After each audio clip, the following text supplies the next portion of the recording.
Fish on! Hey, RadCast is on. And welcome to the show, Mr. Jim Zumbo. Gentlemen, I am pleased to be here, and I use that term loosely when I say gentlemen. Al Linder. Just want to welcome you to the show. Thanks for taking time out of your busy schedule to hang out with us on a podcast for a little bit. Hey, I'm looking forward to it. There's nothing makes me happier than a cold in Minnesota. If I can't be out fishing, I should be talking about fishing. Hailing from Wisconsin, Jana Waller. Thank you so much for having me. It's RadCast. Hunting, fishing, and everything in between. Powered by Bow Spider. Brought to you by PK Lures and High Mountain Seasonings. And now, here's your hosts, Patrick Edwards and David Merrill. How's it going, David? I'm in the studio, great indoors. It's getting to be wintertime, Patrick. The seasons are changing rapidly. It's been crazy to see fall show, that it's waning at this point. But hey, it's been a good fall for you. It looked like you were able to get out and do some hunting, which I have yet to do. I definitely booked and scheduled some time, and there is nothing better than a few days in the woods with no cell service. Whether you tag out or not, good friends, camaraderie, having a goal and a mission of, I don't care if it's a fishing trip, a backpack trip, a mountain bike trip, a rock climbing trip, just being able to unplug from our uber chaotic busy world and focus on that singular goal and mission, whatever it is, it's good time. So yeah, I don't want to make anybody jealous with the days in the field that I spent, but a little sad to fill both my tags as quickly as I did, because then it was, now what do I do? So I've been bouncing around like a BB in a tin can, waiting for these trade shows to start, and they're going to come quickly. But I wanted to get into it specifically, Mule Deer, Wyoming. I set a goal last year when I harvested my deer, which was a good buck. 2 years ago, we did a 5-day high elevation early rifle hunt. I really like those hunts, Patrick. And why? Through and through, I'm an elk hunter. I like calling elk. I like that cat and mouse game. It's just something that it's not checkers, it's chess. And all the odds are in the elk's favor. When you do become successful archery elk hunting, that's the creme de la creme, right? That's the huge laker, that's the huge king salmon. And then you're like, let's go catch some crappie. It's hard to get excited to go crappie fishing if there's northerns in the same body of water, right? All the crappie guys are like, no. I'm sorry, guys. It's a little hard for me to get excited to go shoot whitetail if there's elk running around the woods and I have an elk tag. But I'm not knocking any of those sports. Go out, enjoy all of them. I'm just saying, for me, elk's number one. But I've had a goal, and the goal's still out there, and it's to kill a monster mule deer buck. This year had a lot more challenges with that too, I'm sure, because we just went through one of the most epic record-setting cold winters and snowy winters that we've ever had in Wyoming. So they reported, and they being Game and Fish, something like 80% of the adult deer herd died in the unit I was hunting. It's a unit here in Wyoming. Now, part of that whole philosophy was, if I found a deer, I was going to let it pass. If I found the deer, I was going to take it. And I think everybody should do that to an extent. Now, seasons and bag limits are set. Some people argue that they're too liberal. Some people say they're too restrictive. We've talked about this. Biologists set the season, and if one species gets overpopulated, it can be a problem.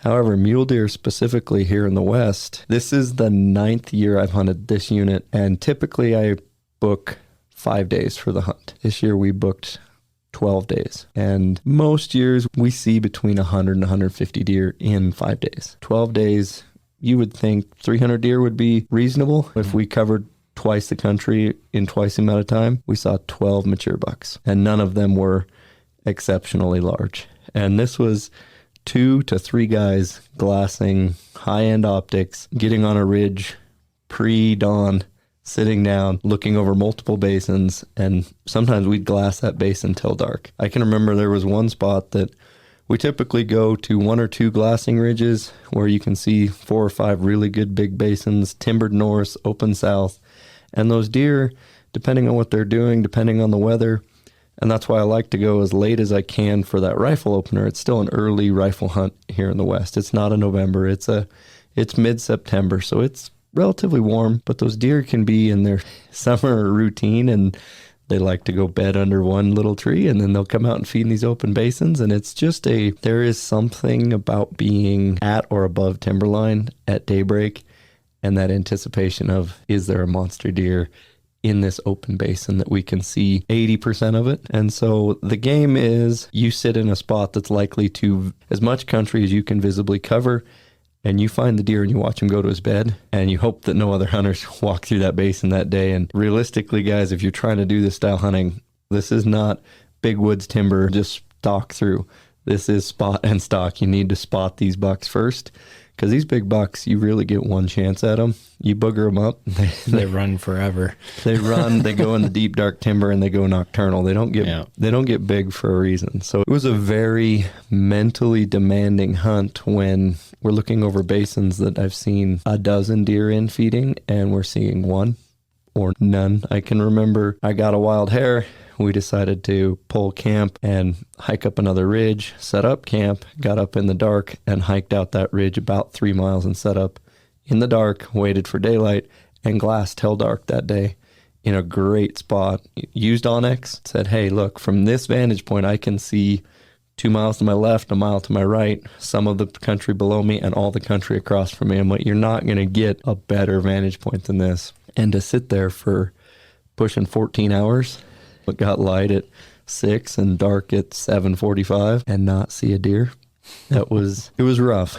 That movement about buy a deer tag, save a deer, but don't punch the tag, I can get behind. There was a couple people, and I'm going to talk about it, is they didn't remove all the meat on the deer they harvested. Now, I told the person who actually witnessed it firsthand, I said, you need to call the game warden, and you need to turn those people in. He's, call them, get the information. And these people had left some neck and front shoulder meat on because they said it was bloodshot. They had killed small yearling bucks and said they're meat bucks. My opinion, and this is just my opinion, you let a 1-year-old deer grow, even if he's a spike or a forked horn, these little scraggly basket bucks that everybody says, they're meat bucks, they just need a couple years to mature. And all of a sudden, I think of my colt out here in the yard that we've been raising, right? He was a little dinky. I was like, man, is he going to turn out to be a horse? And this last 6 months, we've been graining him, sent him to trainer, and he's looks like Arnold Schwarzenegger. So I was wrestling at 137 pounds in high school at almost 6 foot.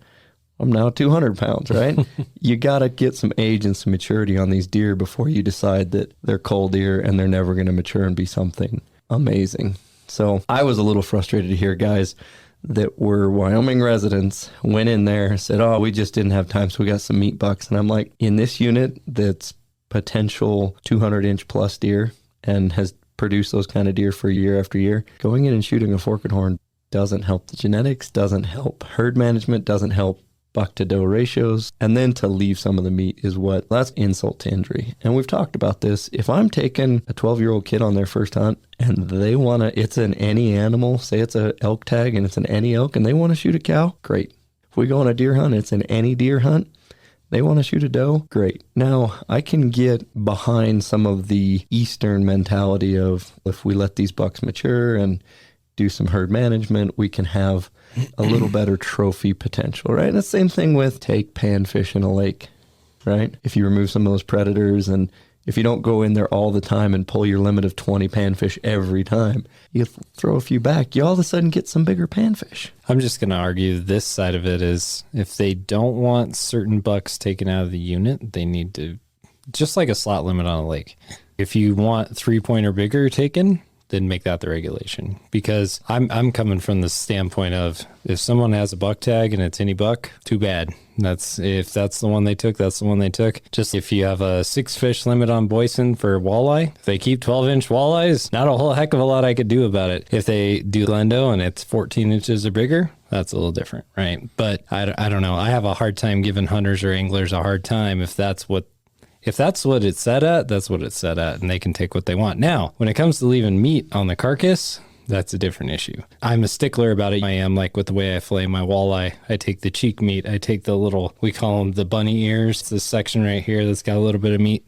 So I take as much as I can off a fish, and that's out of respect for the resource. And the cheek meat is not in the regulations, right? That's above and beyond. And yep, you can watch the filleting quartering video I did, right? Yep. We kept the shank on the fronts and the hinds on the elk. Shanks are good, man. And we didn't roast it. It went in the burger pile, but still. Don't grind the shanks. I know.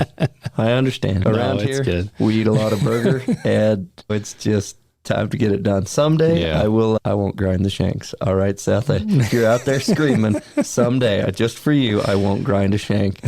But at the moment, they go with the grind pile. However, my point being is between all the neck meat, because I take up to the last vertebrae on the elk, all the neck meat, the brisket meat, and I take the shanks. And neck meat's good too, man. You're talking 30 pounds on that big bull elk of burger. How many meals is that? Yeah, exactly. And that's for a lot of families, they thaw out a pound at a time, so that's 30 meals. My house, it's fine too. And Dad might be the one eating most of that. But. Yeah. But like, I get what you're saying though. With mule deer especially, I've grown up hunting mule deer here since I was a little kid, right? That was one of my first animals. The first one was a pronghorn, second one was a mule deer. And I think the biggest thing is for those units, if the Game and Fish is real adamant about certain size bucks, they need to have that in there. And I understand what you're saying, but I also am one of those people that I'm not 100% on board with a lot of that, what I would call more of an East Coast mentality of if you shot a smaller buck, then you're the devil. Or like around here, you kept a rainbow trout, you must be the worst person alive. I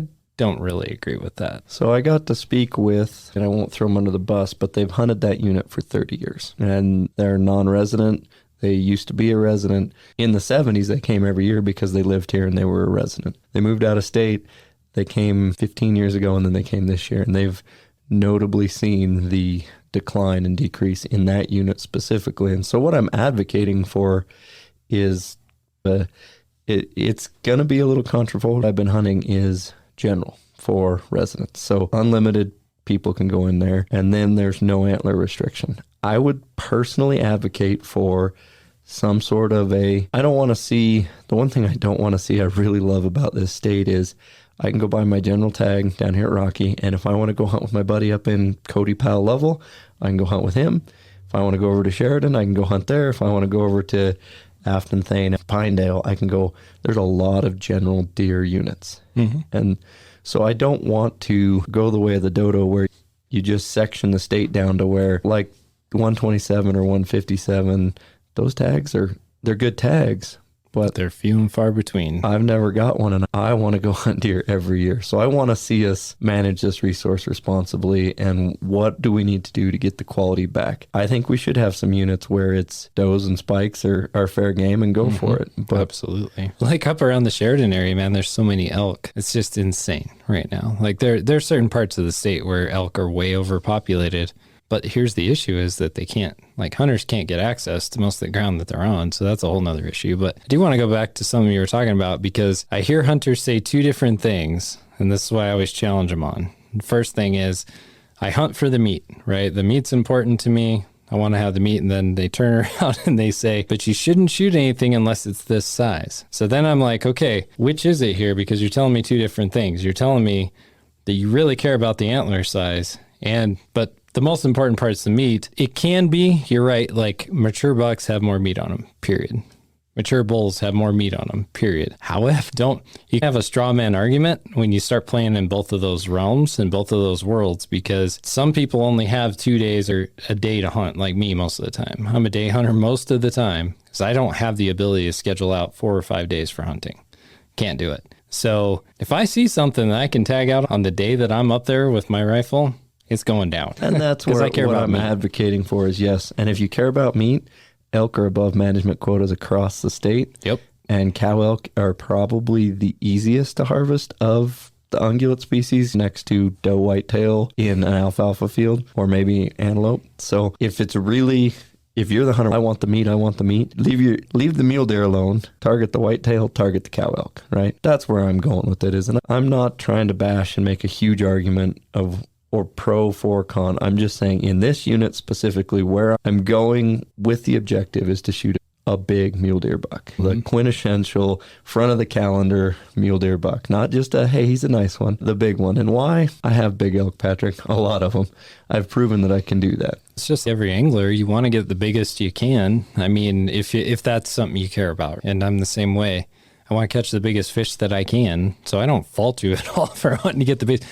I get frustrated when people keep really big walleye, but it's legal, so there's nothing I can do about it. So if somebody takes home a 10 or 12 pound walleye, I'm like, well, that's a bummer, but there's nothing I can do. Like, it's not illegal. Can I say I would probably throw that one back? Yeah, but I don't know their situation. Maybe they're going to go put it on the wall. And to me, that's no big deal either. Like, it's a fish of a lifetime. It's half the cost of a replica. I would prefer to do replicas myself if they're going to be that big. It's their call. In that realm specifically, I think fish replicas, in my opinion, looking at mounts on the wall, I prefer the look of the replica. They look better because they don't have to be molded out. You can buy a blank, right? And then it's up to the artwork, really. But I don't blame anybody for wanting to get a big mule deer. I remember the first time I shot a bigger mule deer, it was a 5-point buck. I was very excited. It was like, that was awesome. It was really cool.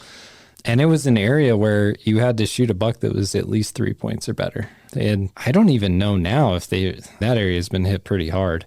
I don't even know how many bucks are coming out of there nowadays, but I remember one that was about a 200 buck. I didn't get him. I shot at him, but I missed, and he ran for 2 miles before he stopped to look at me and keep going. And when you see one of those deer that is over 30 inches or over 200 inches we're not talking just a big, massive drop tine. Beautiful. There is something uber special about just even seeing one of those anymore. So that's what am I advocating for? Short of, hey, let's close season down for a year or two. Let's advocate as sportsmen. Let's get together and rally and say, hey, the mule deer need a little extra help. That's what I'm reporting here is boots on the ground, having been in that unit pretty much, I think 8 out of the last 10 years. I've been hunted it 8 or 9 times. Been there almost every year. Now, I've only been for a week. This year was the first time I was there for just shy of 2 weeks, and it just was a tough year for the deer. That's what I'm reporting. And the thing I could play devil's advocate against antler restriction, and I'm all for antler restriction, but when you put a 3-point minimum or a 4-point minimum, somebody shoots a 3x3, right? They get excited. They saw a deer. It's moving around. It's hard to count points. Now, if you're on the spotting scope, your glass, and you spend a lot of time, you've removed that instantaneous, I came around the corner and trailed areas. But there are some people out there who have a tendency to go, oh, that's not a legal buck. I'm going to leave it right here and shoot, shovel, and shut up. And that's not, don't do that. Call the Game and Fish, self-report. They may take your buck. They may slap you on the wrist. But if you're the guy that goes, oh, I'm going to just kick some leaves over it and walk away, now we're talking willful abandonment. Now you're talking jail time, big fine. My advice to anybody out there listening is if you for some reason have an antler restriction season and you realize that after the shot that for whatever reason,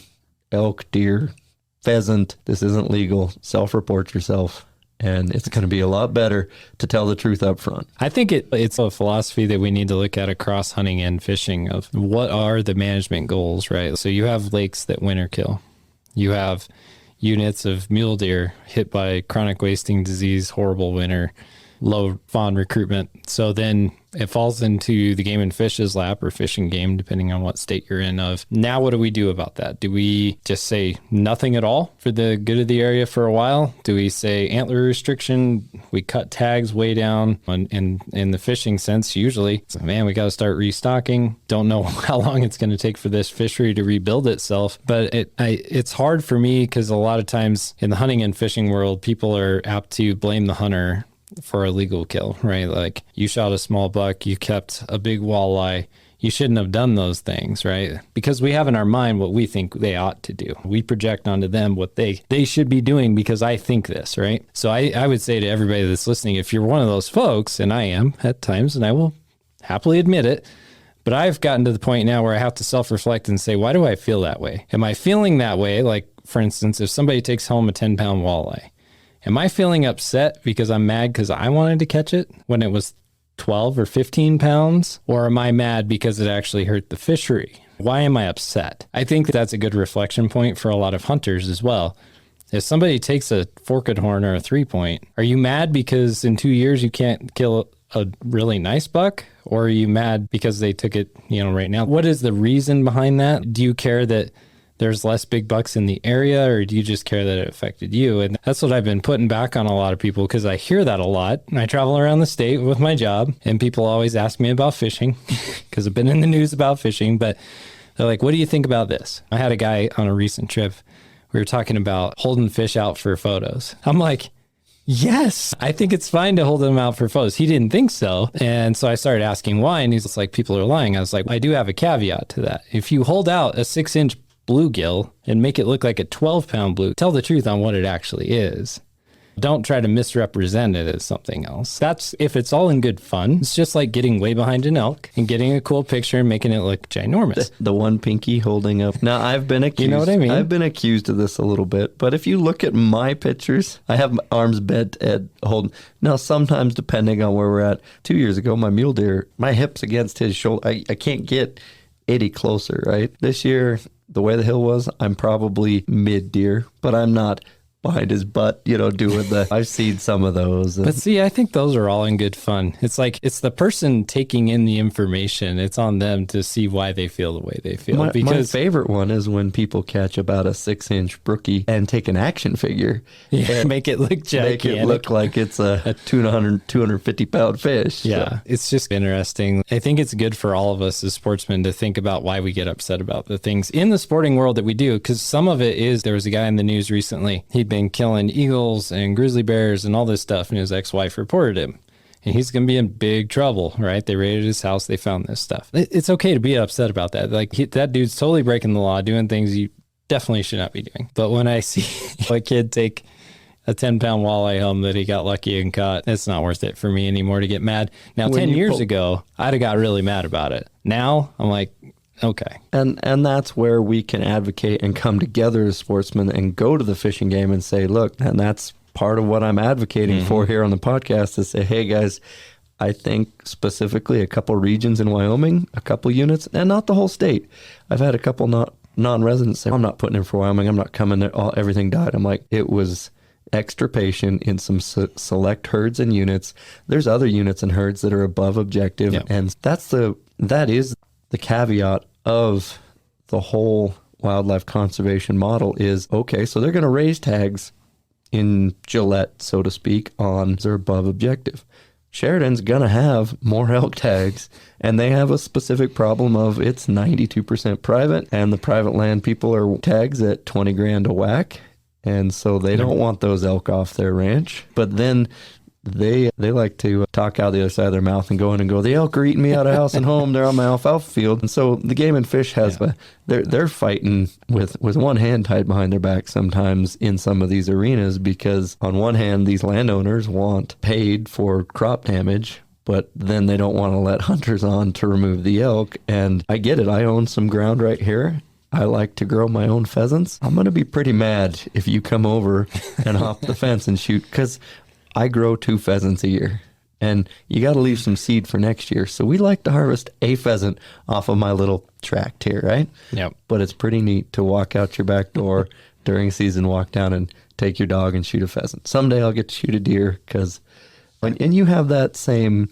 opportunity at your house. And yep. I'd be upset. I know you'd be upset if somebody came across the fence and was pheasant hunting or deer hunting down there, especially you got kids with tags, and that makes this argument of private land, public land, where I'm going and talking about it's public. It's just period. Yeah. I want to bring up something else, though, too, because I hear this from sportsmen. Could be an angler, could be a hunter, but they're like, they're never going to change it. So here's the problem. Problem X. The Game and Fish is never going to change it. I hear that a lot. So then I'm like, so my voice isn't worth it, so my time isn't worth it, so I'm not going to even go to the meetings and basically giving up before you start. Right? Yes. So, and I always say, then I'm going to give you an example of they actually will change it, because I think it's been almost a decade now. It was about a decade ago. Danny and I got the rule changed by having a signed petition. We went around and we got signatures to raise the minimum length to keep a tiger muskie from 30 inches to 36. Why did we do that? It's simple. We want the muskies to make it to a size where they could actually do their job. Tiger muskies are typically stocked in waters to predate on white suckers or any other kind of sucker species or rough fish to help bring those down, because they'll suck up all the available food. And the Game and Fish is obviously trying to raise trout, and they directly compete with trout. So they were like, let's put in tiger muskies to help control the population. They don't do a very good job at 30 inches because they can't eat very big suckers. But by the time they're 36 inches, they can eat really big suckers, and they do a really good job. And the limit used to be 3 per day. So you could if you knew what you were doing, you're fishing like a dead bait on the bottom or something, you could catch 3 muskies in a day that were 30 inches, take them home. It's also the most expensive fish that the Game and Fish raises because of having to get a purebred muskie and pike, putting them together, raising them up. And they have to raise them up to a much bigger size before they can even stock them. So you have this round and round, but we went, and it took a year and a half, but we got the regulation changed because we got enough signatures and we went out and we did the work. So what I would tell people is you can make the change if you're willing to put in the work. But the problem is 99% of people won't actually do the actual work. They won't go knock on doors. They won't stand in Rocky Mountain and get signatures like we did, but it can be done. And because they do listen. And we had really good logic behind what we were doing that was science-based. And Danny was a fisheries biologist, so that helped. But also they saw that we were passionate about it and we were passionate about those bodies of water. So if you want to have the best quality of fishing, you want to have that good predator-prey dynamic. And the great thing about tiger muskies is they don't live forever. They're sterile and they die out. So once their purpose has been served, they die off and they're gone. And you can keep them over 36 inches now. So if you want to take one home. Again, same thing on like these deer areas. If you care a whole bunch about it, this is why I tell folks, like, you care a bunch about it, you better be getting a petition signed or, make noise. Because if you just show up to the public meeting and yell really loud, that's probably not going to work. But if you come to the public meeting like we did and you have pages of signed documentation of other people that agree with you, and you have has a lot more. A relatively calm, cool demeanor, and can be articulate your argument. You may not always get your way. Game and Fish is always going to be a compromise because they're fighting the anti-hunters who don't want us taking any of these deer, right? Every day. Part of what I'm going to advocate for is, in this unit specifically, I'd like to keep it general, but I'd like to do like a quota, right? So you can still get your tag over the counter, but the first so many people that basically pick this unit, okay, we're no more quota, and next year you'll have to get in line and get your tag a little earlier and say, yes, I want to go hunt that unit and I want to specifically hunt big deer. You just want to hunt a deer? There's other units, right? It's similar to I want to let the deer get to the 36 You want to let them grow. Yeah. I want to let in that unit, not statewide.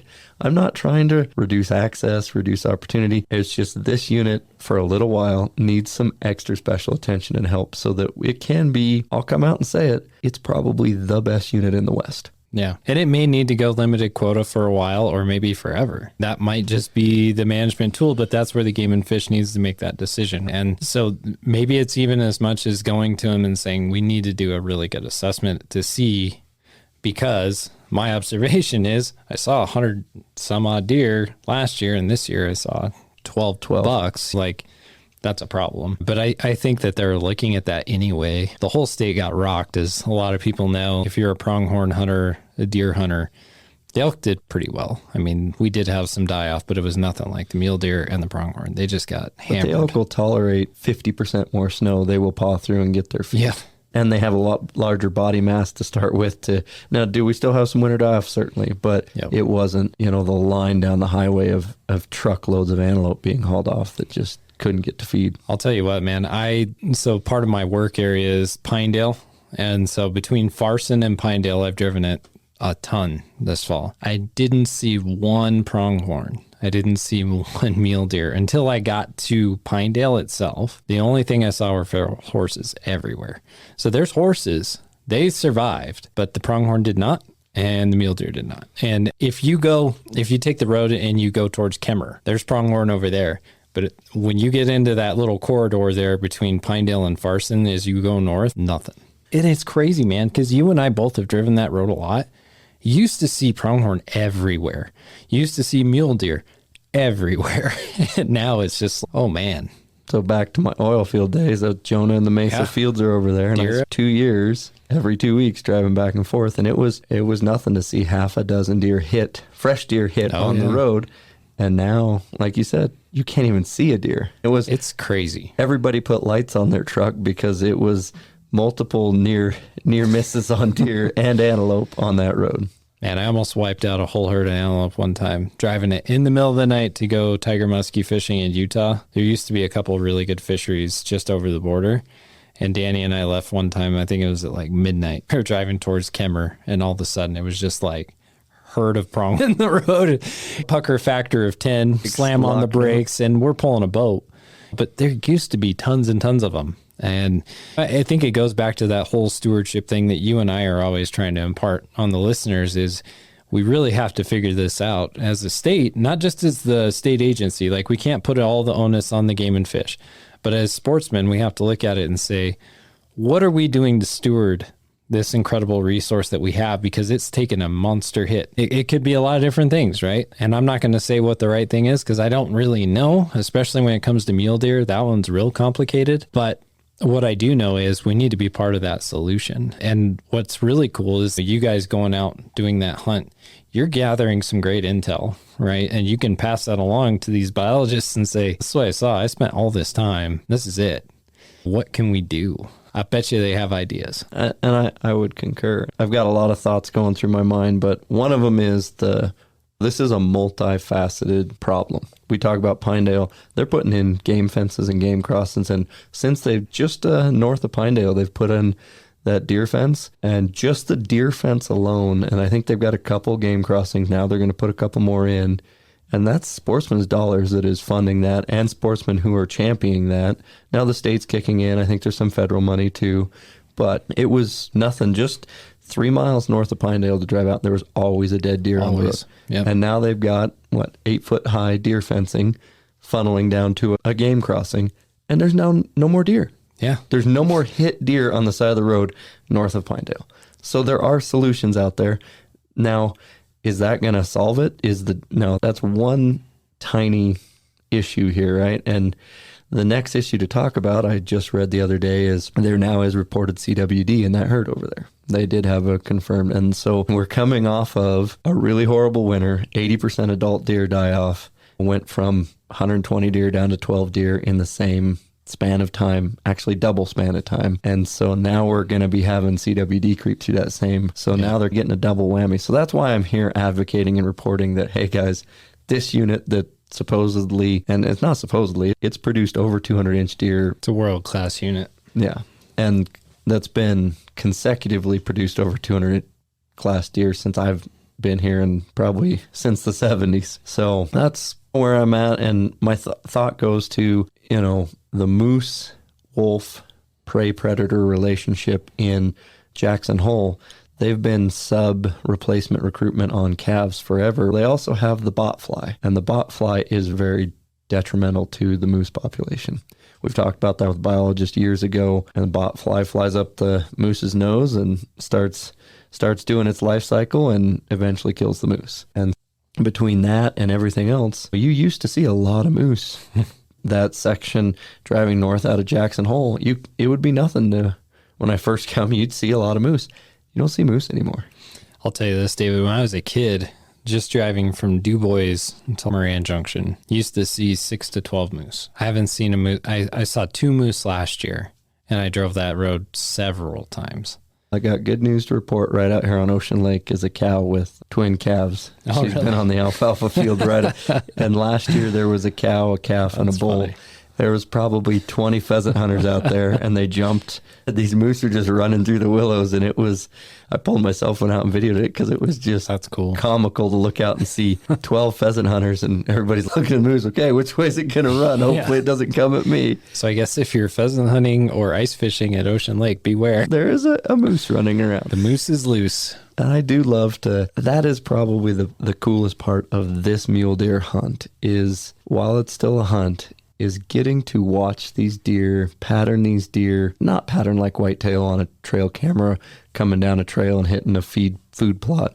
No, this is, he comes down this deer trail, goes through the saddle, goes out, feeds his basin. Oh, you watch him go back, and oh, he's bedded under that tree. And a lot of times when they bed under a tree, especially if they're a bigger buck, half their rack's sticking out. So it's like the big kid behind a skinny tree going, you don't see me. I see you right there. It's like that meme with Shaq hiding behind a tree. Yeah, that's not working. And what I would say is, if you're going to do the mule deer thing, when I first started, it was all just about quantity of stocks. I just got to get more stocks in, eventually it's going to happen. Now it's finding that deer, patterning that deer, and waiting until he beds in a place and the wind's right, that I have a suspicion that based on the conditions, based on where he's at, and to break it down even further, if I spot this deer at 6 a.m., and it's going to be reasonably warm but not hot, I watch him go to his bed. If it's within an hour hike, depending on what those wind currents are doing, I'm going to get above that deer, wait for the sun to hit, wait for that wind to start coming up, and come from above him and come on top of him. If the wind's swirling, if it's going to start snowing, he might change beds if it's too far to stalk. Once you put human scent in these basins up high, and they call it tier 1 country, those deer go down into tier 2. And if they get any pressure in tier 2, they're going to tier 3. So they're going to the deep, dark timber. And once you get them in that deep, dark timber, 20, 50-yard visibility. So what we're playing the game of is these deer. I like to catch them in that above alpine. And it's just cool to sit down behind a spot and scope with your buddy and go, hey, that one over there? Oh, no, but I'm looking at this one over here. Okay, you look at that one. I'll watch this one. Oh, no, this one's bigger over here. It's like watching fish on, not a fish finder, but a video cam underneath, right? And you can watch them up and then watch them interact with the bait. And maybe you just put the camera down in a place where there is no bait. It would be almost like scuba diving and watching fish and then going, okay, now we're going to go after that monster that's over under that log. Yep. I think mule deer hunting is really one of the more unique hunts, right? Pronghorn is its own style, elk is its own style, and mule deer is its own style, and whitetail. That's part of the fun of it, right? It's just like different types of fishing bring a different aspect.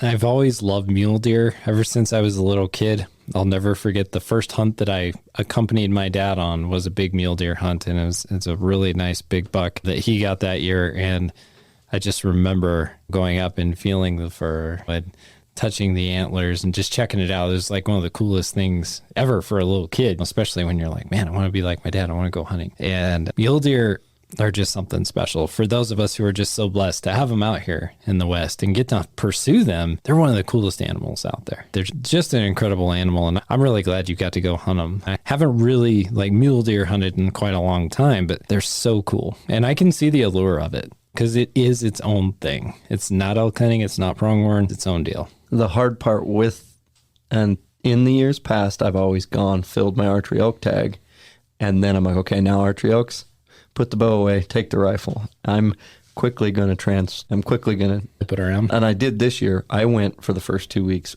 deer hunting, and then I'm like, we'll go deal with elk after the deer. I was surprised. I figured you'd be chasing the elk, and you're like, nope, I'm deer hunting. I was like, all right. So I cheated. Archery elk season was open, wall rifle deer season was open. So I packed both weapons for the first week. And the hard part was there was 2 or 3 we're camped in a teepee, little titanium stove, cots, air mattresses, took the llamas, so we had food.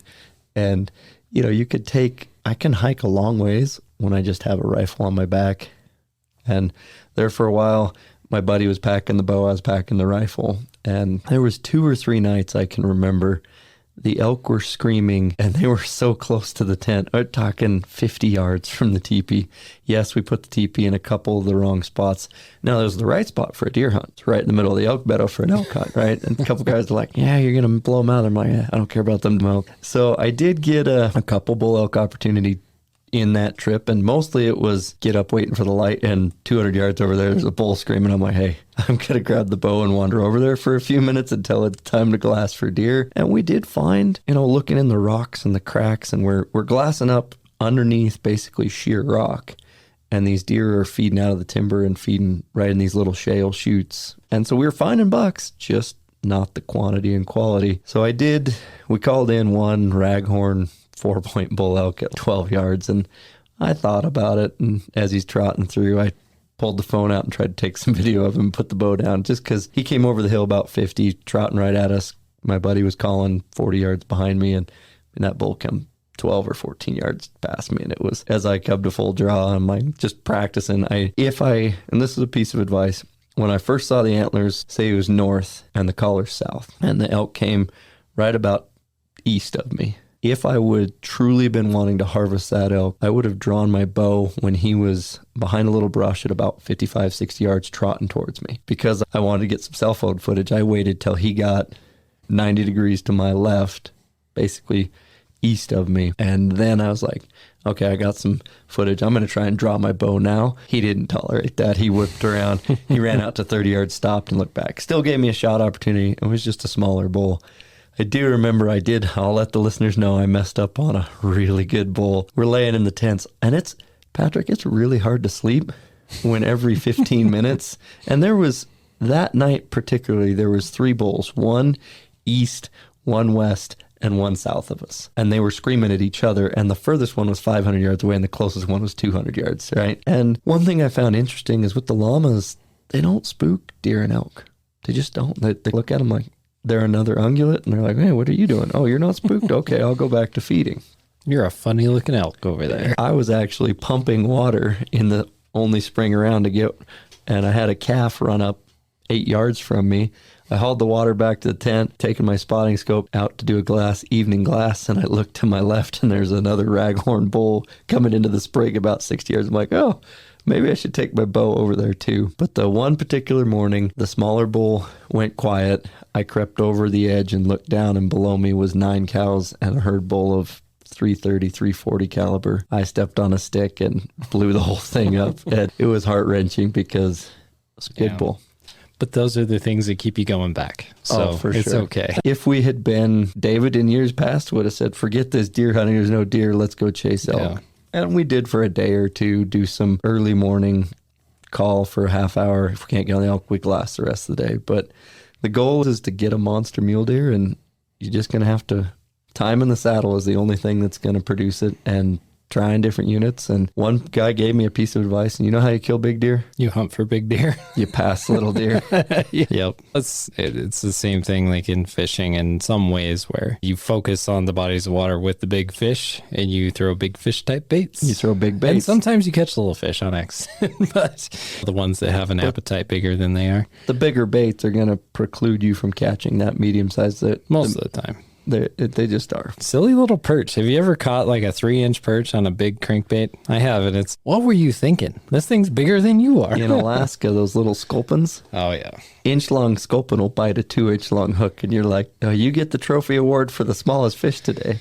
Yeah, sculpins are pretty cool, though. For a little fish, they're pretty neat. They are. They can get big, but when you go pick your rod up, you can't even feel them, and here's this 2-3-inch sculpin dangling there. But it's cool, man. I'm glad you got to share about the mule deer. Mule deer hunting is just near and dear to all of us that live out here in the West, because they're just such a cool animal, and let's hope that they make a good comeback. It's a little freaky, really, when you look at the situation. But again, if anybody has strong feelings about it, talk to your managers, talk to your biologists. Get involved in some way or another. I know they're trying to raise money for a crossing up by DuBois. I just made that trek today. Saw 5 deer hit. And there was a guy flashing me as I was coming down the hill, coming back from DuBois, and there were like 12 bighorn sheep on the road, and they were all collared up. But yeah, those highway crossings for these animals are a big deal, not just a mule deer. We made a trip over through Jackson over to Idaho this last week, and on our way there and home, we stopped and looked at the deer, and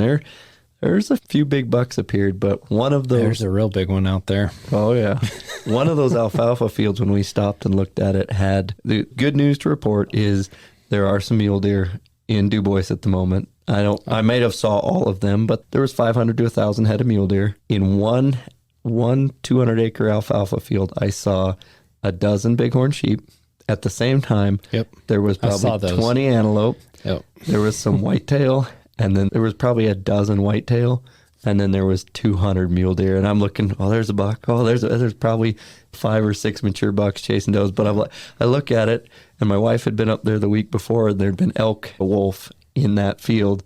So in the same week, there was antelope, sheep, elk, mule deer, whitetail. So that's a cool field. It's a fun drive because like today I saw bison. There's a bison ranch there. I saw the bighorn sheep. I saw the mule deer. I saw pronghorn antelope.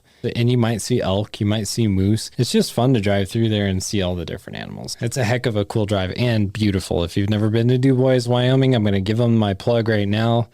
It's super cool when you're driving in from the Riverton side, because on the right hand, it's Badlands. And it looks super cool. All kinds of colors in that dirt and rock. So cool looking. And then on the left, you got the Wind River Mountains. Pretty tough to beat that. It's a pretty tough spot to beat. If I could move the company anywhere, I would move it up there. I would move to DuBois. It's a great area. But I also want to say a big shout out to sponsors. Again, thanks to Bow Spider for powering the podcast. And if you guys are out there spotting stock, nothing better to have if you're doing the compound bow, even the good old compound. Not compound. What am I thinking of? Crossbow. Thank you. We launched the crossbow, but the crowd favorite still is the truck headrest by far. However, the hip is the most convenient. It was designed to be on your backpack for a reason because that's the most comfortable. Yep. And then also PK lures. I've done a really bad job of getting out and fishing this fall because I've been so busy, but I can tell you guys with ice coming up, your flutter fish and PK spoons. They also have, again, go back to the Kurt Reef episode. They've got some new releases for the winter time, which are going to be awesome. And I can't wait to try them. Some bigger stuff and some smaller stuff. Yep. So go to pklure.com. You can pick those up. And then last but not least, High Mountain Seasonings. You've been processing elk. So I'm sure High Mountain's a part of that game plan. Oh, we already made quite a few snack sticks, and we've adjusted the recipe a little bit. So I'm going to throw this out there. We haven't quite got the video done yet, but snack sticks are a favorite. Delicious. So we did a 5 pound, a 10 pound, and then a 4 pound batch. 1 was deer, 2 was elk. Basically, we're adding about a 1/4 cup of cheese and a 1/4 pound of bacon per pound of meat. And so what I simply do is grind 4 pounds of burger, get the correct amount of seasoning and cure from High Mountain Seasoning to mix into that. And they have it in there, so it's easy. They tell you exactly how to do it. Yep, pretty much off memory. It's 2 tablespoons of cure, 2 tablespoons of seasoning, and then like a teaspoon of cure on top of the 2 tablespoons. But then we're grinding either a 1/4 or a 1/2 pound of bacon for that 4 pounds and doing 2 cups of cheese. Mix all that Sounds together, pretty good. Stuff it and smoke it. Now we did jerky shooter gun and stuffed casing sticks. Everybody likes the jerky shooter sticks more than the casing sticks because it's the same meat put in the smoker at the same time. And the kids I like the whole muscle. I think it catches the flavor a little more. Smoke maybe. a little more. I don't know. A little easier That's just to my eat. theory. Something, but it's all gone. I believe I have it. to make more. We raised pigs this year, and I used High Mountain's chorizo recipe for some of the grind and made chorizo sausage. And I totally broke the rules. I told the guys over at High Mountain this. I was like, I totally broke the rules because I doubled the recipe. I doubled the amount of seasoning, of chorizo seasoning, because I like the heat. I like that. And I gave some to Edgar. He's like the foreman there. And he said, dude, that stuff was so good. So don't be afraid to play with it a little bit. Now, I will tell you, don't play with the cure part because that you can oversalt it really easy. But if you want to put more seasoning, more of the actual seasoning itself, go for it. We also did buckboard bacon cure on the bacon, and it turned out great. So go to High Mountain Jerky, check them out. We're just super grateful for our sponsors. But yeah, man, here we go. It's time to buckle up for wintertime and get ready to go do some ice fishing and some cold water stuff. Yeah, so my daughter and I still got the cow elk tags to go. So hopefully we can get out and get that done. She's very excited. Like I said, I did the llama thing, but I did bust the horses out for a couple different elk trips and got in the mountains and got your elk. I got to ride the new colt, and he is phenomenal. And he's Arnold Schwarzenegger. I like that. It's you know, I've got some decent horses, but this one is going to be something to be proud of. As soon as you said that, I thought of get to the chopper. Anyway, guys, thanks again for listening. We'll come back again next time.